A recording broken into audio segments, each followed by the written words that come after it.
Welcome to the next part in our series. Today we're going to be putting together our battle plan or our glory plan. And what this basically is a document where you collect all your symptoms, how you're feeling, what your family history is, but also what your preferences are for treatment and blood tests and that sort of thing.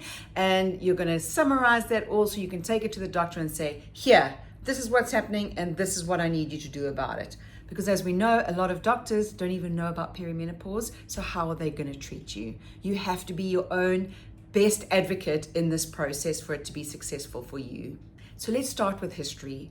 Go to your mom, your aunts, your grands, if they're still around, and ask them, what happened to you during this phase? What did you experience? Now, obviously, we know that the boomer generation and older didn't really keep track of this. They weren't allowed a voice a lot of the time. They kept a lot of this to themselves. And a lot of women were actually institutionalized during this period for going crazy. So you might not get much out of them, but whatever you can might be useful. So it's a worthwhile exercise.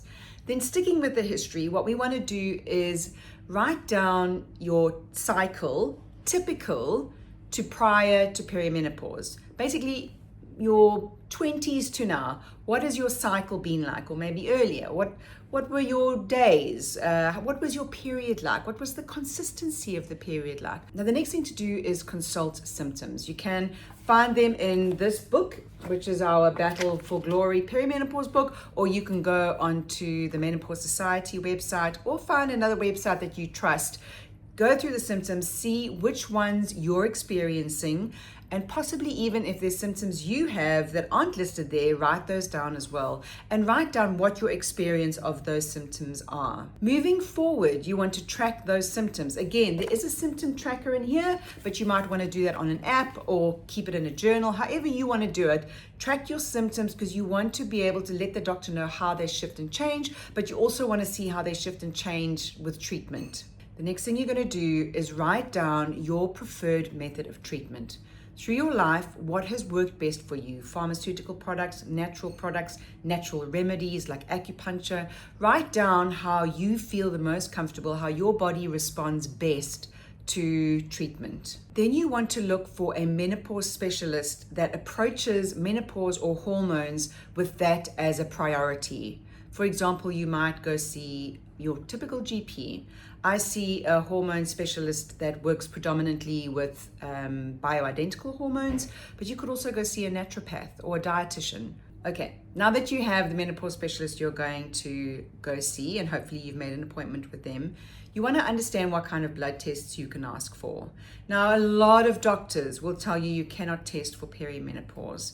And while you can't technically test for perimenopause, if you test at a certain time of the month, let's say the 21st day of the month, which is the cycle date that my doctor tests on, if you test that a couple of times in the year, you're going to get an understanding of how your hormones are shifting and changing, which can definitely help with your treatment.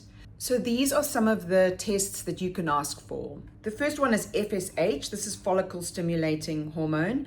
And this is good because it sees how hard your body is working to make the eggs. So this helps show if you're in perimenopause or menopause, because those levels actually rise during your perimenopause phase. The next one is estradiol. This is estrogen. This also fluctuates a lot during this time. So once off is not going to tell you very much, but over time it will. Then there's the LH, which is your luteinizing hormone. This looks at your hormone levels that control your cycle. So it helps to see if your body is shifting into menopause. Then we want progesterone. This tests, and then AMH, which is anti-Mullerian hormone. This checks how many eggs you've got left and also gives you an idea of where you are in the menopause transition. And then finally, testosterone. Testosterone is not tested typically by the GP, and it can be hard to get a GP to get you to test it, but it's becoming more and more common to do so. Low testosterone can lead to low motivation, low energy, low libido, and a number of other things. So it is helpful to get it tested because if it's low, you can treat that and help yourself in those areas. If you're fairly new to perimenopause and you haven't seen a doctor for a while, I would recommend just getting a full check, getting a whole lot of these blood tests done just to make sure everything else is normal and you're not experiencing symptoms for something else and that it actually is perimenopause.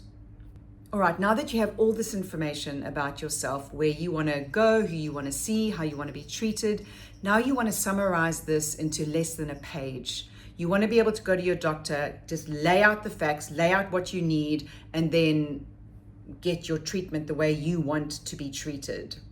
Once you've looked at your summary, ask yourself, are there any more questions? Is there something missing? And then write those questions underneath that summary, because those are what you're going to take to your doctor as well.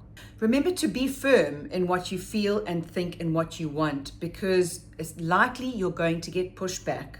You know what you want. You know how you want to feel. You are the expert on your body, and go in there with that attitude and believe it. Good luck. Let us know how you go.